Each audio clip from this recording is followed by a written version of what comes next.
Buscando um local bom para a gente fazer um vídeo. Quero liberar uma palavra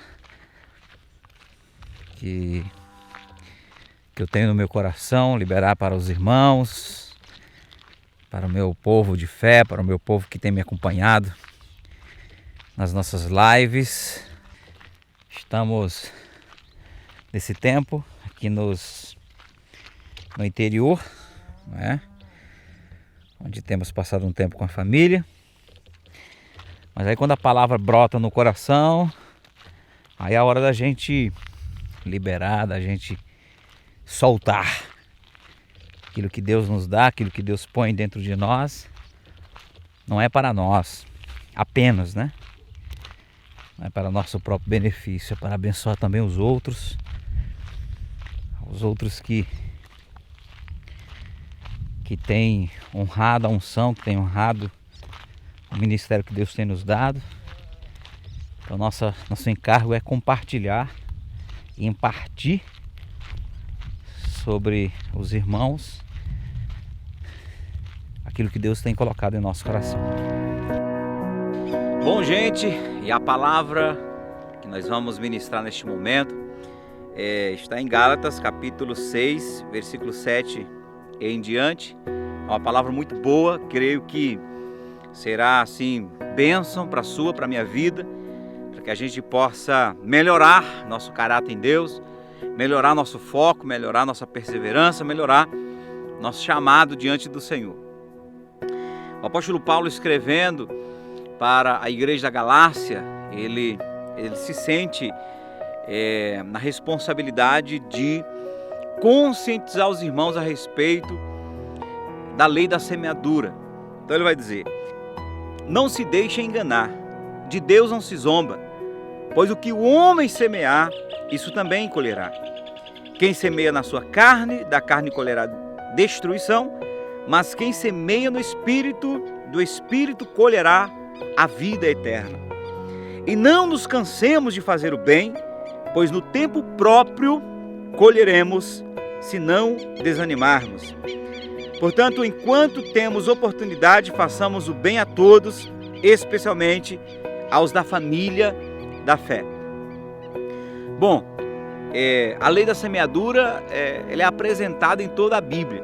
O próprio Deus, quando vai falar sobre bênção e maldição, ele vai dizer: olha, aquele que me obedecer, ele será abençoado, onde ele entrar, onde sair, onde colocar suas mãos, vai prosperar, ele será sempre cabeça e não cauda, né?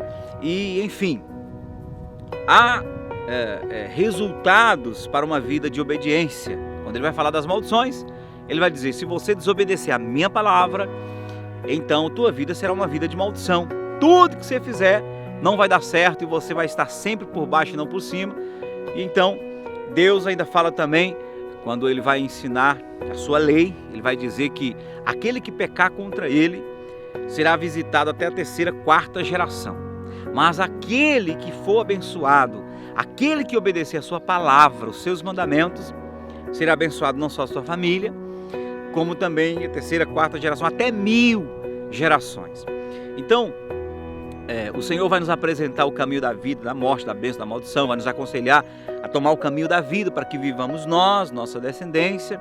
O próprio Jesus, quando vem, ele vem apresentando também a lei da semeadura, que é uma vida de colheita de resultados ou consequências de uma vida desobediente.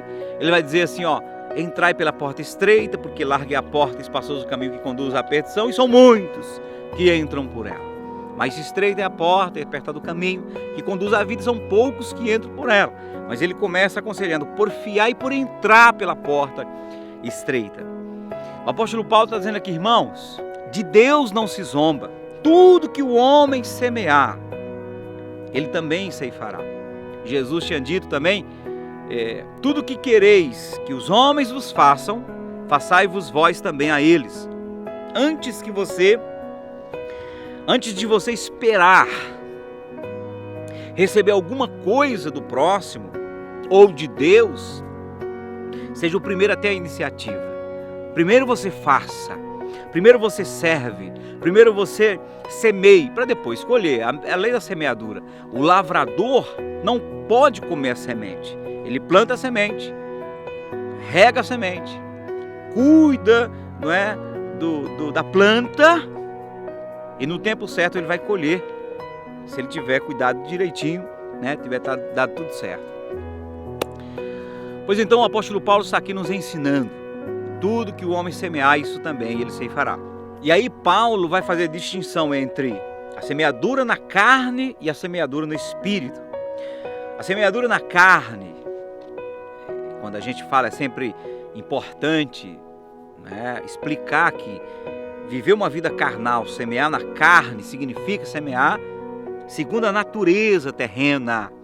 A natureza, os 5 sentidos, os instintos da natureza, aquilo que nos impulsiona segundo as atrações desta era, deste tempo presente. Então aquele que prioriza a sua natureza, a sua carne, não é? E aí engloba aí um monte de itens que compõem as concupiscências da natureza, as coisas que atraem a natureza.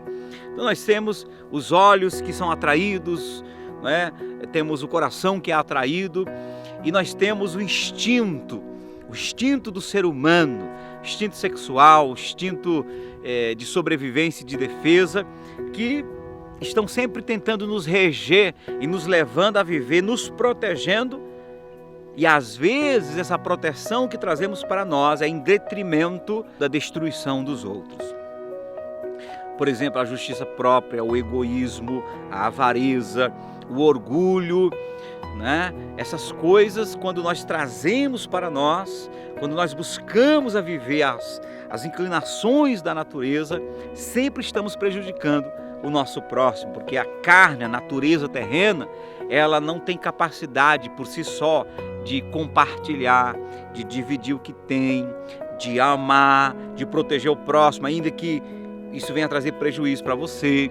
A natureza terrena, ela não tem a capacidade de si própria, de perdoar, de deixar para lá, né? de estar visando o bem-estar do próximo. E isso tem que acontecer debaixo de um esforço consciente. Por isso que tem um mandamento. O mandamento é justamente para isso, para que a gente possa conseguir driblar a própria natureza e agir contra a própria natureza e assim fazer a vontade do Espírito. O Espírito Santo, no entanto, quando ele consegue guarita dentro de nós, quando ele consegue o governo do nosso coração, então o Espírito Santo vai nos guiar à verdade, vai nos guiar ao caminho da semeadura no Espírito. E isso é muito importante para nós. Por quê? Porque a nossa vida depende disso. A Bíblia diz que quem semeia na carne colhe corrupção, morte gradativa. E quem semeia no Espírito colhe vida eterna. Então, quando somos governados pelo Espírito Santo, por isso que é importante ter intimidade com Deus, buscar o governo do Espírito para dentro de nós. E quando o Espírito Santo vem nos governar, ele vem colocando e fluindo de dentro para fora o fruto que nos capacita a amar, a termos paz em meio às guerras, a estarmos alegres, felizes em meio às dificuldades, às circunstâncias ruins, não é? Capacidade de nos manter alegres, porque o fruto do Espírito é amor, paz, alegria, longanimidade, benignidade, mansidão, paciência, domínio próprio, fidelidade. Essas coisas, elas fluem de dentro para fora. É o Espírito Santo governando nossa vida, nos capacitando a viver uma vida no Espírito. Por quê? Porque quando nós vivemos no Espírito, contra a vida no Espírito não há lei, não há acusação. E quando nós vivemos sem acusações, vivemos em paz. Porque a Bíblia diz que somos justificados e por meio dessa justificação em fé em Cristo, temos paz com Deus. Porque o problema do homem não é com o diabo. O problema do homem não é com o inferno. O inferno é consequência de uma vida de desobediência. Isso aí é inevitável para a vida de um homem ímpio. Mas o problema do homem não é o inferno. Não é o inferno que consegue sugar o homem para lá. O problema do homem não é o diabo. O diabo não consegue matar o homem, destruir a vida do homem e mandar para o inferno. O problema do homem é com Deus. É com Deus. Por isso que o Senhor Jesus falou assim, ó, não temam os homens que podem matar o corpo e não fazer nada. Temei antes a Deus que pode tanto matar o corpo como lançar a alma para o inferno. Nosso problema é com Deus. A nossa falta de paz é com Deus. Por isso que Deus fala assim, ó, as minhas mãos não estão encolhidas, nem os meus ouvidos tapados para não ouvir e não estender as mãos sobre vocês. O problema é o pecado de vocês que separam vocês de mim. Porque vocês estão separados de mim, vocês não têm paz. Vocês vivem em angústia. Então o problema do homem é com Deus. Quando eu semeio na carne, eu vou viver uma vida de pecado e, portanto, me separo de Deus e a minha vida será de angústia. Mas quando eu vivo no Espírito, é tremendo. O pecado perde força na minha vida, aí eu tenho um passo com Deus. Resultado, vida eterna, vida com Deus. Então, é importante semear no Espírito e não na carne. E quando a gente fala de semear na carne, no dia a dia nós podemos saber quando estamos semeando na carne. O egoísmo, a falta de perdão, a raiva, o estresse, né? A predisposição do ser humano de tudo ele resolver na base da natureza, da raiva, da ira, passando por cima de todo mundo. Isso é viver na carne. E sem falar das atrações que envolve o homem em tentações profundas que o levam a viver uma vida de promiscuidade. Agora, viver no Espírito é uma renúncia de si mesmo, é uma vida de obediência, de simplicidade, de humildade, de submissão. Isso é viver no Espírito, é caminho estreito, é doloroso às vezes. Isso vai depender muito do quanto estamos sendo governados, do nível de governo do Espírito Santo sobre a nossa vida. Mas uma coisa é certa, quando conseguimos viver no Espírito, quando conseguimos dar ao Espírito Santo o governo na nossa vida, passamos a desfrutar de paz no interior. E isso vai nos garantindo vida eterna com Deus. Por isso Jesus falou que aquele que guardar a palavra nunca morrerá para sempre, nunca morrerá eternamente, porque ele tem a vida eterna. Então, não dá, por exemplo, para fugir das chaves, das receitas que com uma palavra como esta a gente precisa dar, que é uma vida de leitura da palavra, meditação da Bíblia. A meditação da Bíblia é tremendo porque você está recebendo do próprio Deus as instruções. Jó dizia assim, ó, como o meu paladar prova a comida, os meus ouvidos provam a palavra do Senhor. Por que é que Jó faz essa comparação?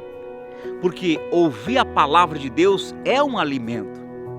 O meu corpo é resultado do que como todo dia, do alimento que eu estou sempre, né, ingerindo todos os dias. Resultado, um corpo de pé, né, uma pancinha avantajada, né? Isso é resultado do que como todos os dias. O meu espírito, que você nem eu podemos ver, mas cada um de nós podemos sentir o estado de espírito em que estamos, ele é resultado do que nós ouvimos ou até do que vemos. Então, eu alimento meu espírito pela palavra. Por isso que a Bíblia diz que a fé vem pelo ouvir a palavra de Deus. A palavra de Deus é o verdadeiro alimento para o nosso espírito. E a vitamina, a substância disso se chama fé.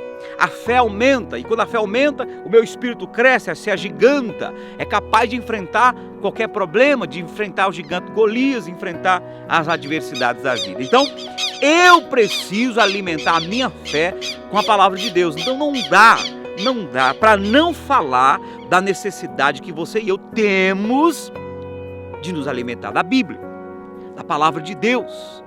Ler e ouvir a palavra de Deus. Então, você está escutando essa palavra, ela é palavra de Deus para você, não tenha dúvida. Mas nada substitui o momento em que você tira a sós com Deus e medita na Bíblia Sagrada. Isso vai trazendo alimento para você. O grande homem de Deus, ele diz que meditar na Bíblia é fazer uma visita a Deus. Uma outra chave também é a oração. Quando eu oro, eu estou semeando. E tem gente, por exemplo, que ora uma vez, ou ora um dia, ou ora uma semana, e para de orar. Ela semeou, mas não semeou mais. Vai chegar um tempo, assim como o lavrador que planta uma plantação numa roça, vai chegar um tempo que ele vai colher. Beleza, é bênção. Só que depois que ele colhe, ele vai viver daquela colheita. Ele não tem mais o que esperar, não tem outra colheita para ele. Tão importante na vida de oração é orar sempre. Por isso que a Bíblia diz: orai sem cessar. Perseverai na oração. Então, quando você ora, e vive uma vida de oração, é como se você estivesse fazendo plantações em várias roças. Daí, quando você começa a colher o fruto dessa plantação, você também terá expectativa e esperança de outras colheitas. Por quê? Porque você continua plantando, continua orando. Então não deixe de orar pela sua esposa, pelos seus filhos, pelo seu marido. Não deixe de orar por aquilo que você almeja em Deus. Ore sempre, até que de repente você comece a viver uma colheita após outra colheita, e a esperança de ter mais colheita, porque você não para de orar, está sempre orando. Então é importante que a gente ore para colher no Espírito. Quem ora planta no Espírito. Não tem como não reconhecer que alguém que ora de verdade está plantando no Espírito. Por quê? Porque quem não tem fé, quem não anda no Espírito, não ora. Vai resolver os seus problemas indo atrás do agiota, fazer empréstimos, ou resolver os problemas na própria força, indo para a justiça, enfim. Trilhando vários caminhos que não tem a ver com fé. Mas quem ora está dizendo para Deus: eu estou abrindo mão de qualquer outro tipo de ajuda e estou indo para o Senhor. Isso só é possível pela fé. E agir pela fé é agir pelo Espírito, guiado pelo Espírito Santo. Okay? O apóstolo Paulo, no final do texto, também vai falar sobre a gente fazer o bem sempre a todos.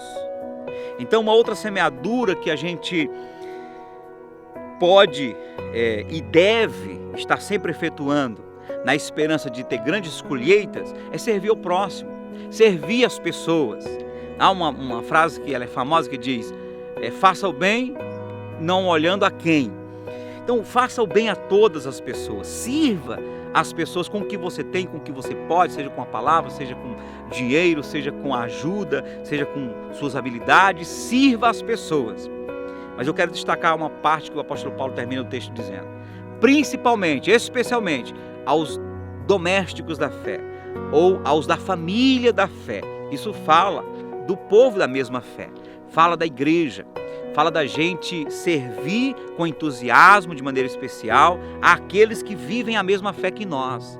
Nós, como povo de Deus, como cristãos, não podemos, não devemos ser desunidos. Tem gente que prefere agir bem, servir bem aos de fora do que os de dentro. Igualmente tem irmãos que preferem tratar bem os amigos de fora do que os irmãos de casa. Existem pessoas da mesma fé cristã que preferem tratar bem as pessoas que não têm a mesma fé do que tratar bem as pessoas da mesma fé. Ainda diz: não, porque tem crente que é pior do que os mundanos, tem ímpio que é melhor que os crentes. Não importa se a atitude de algumas pessoas são melhores do que a atitude de alguns de nós. Um pai não pode medir o amor que ele tem pelo filho e comparar com o que ele tem com os lá de fora. Por melhor que sejam os lá de fora, filho é filho, os da família são os da família. E nós precisamos ter um amor especial, um cuidado especial com aqueles que vivem a mesma fé. Porque quando servimos de maneira especial os que têm a mesma fé, estamos tocando o sangue de Jesus. O sangue de Jesus foi derramado na cruz por esse que foi comprado, ele pertence a Cristo. Quando você serve as pessoas que creem em Cristo, você está servindo o próprio Cristo. Isto é muito importante. Orar, meditar na palavra, servir uns aos outros, sobretudo servir os domésticos da fé. Essa semeadura terá uma grande, tremenda colheita que te deixará feliz, e também os céus. Que Deus te abençoe em nome de Jesus.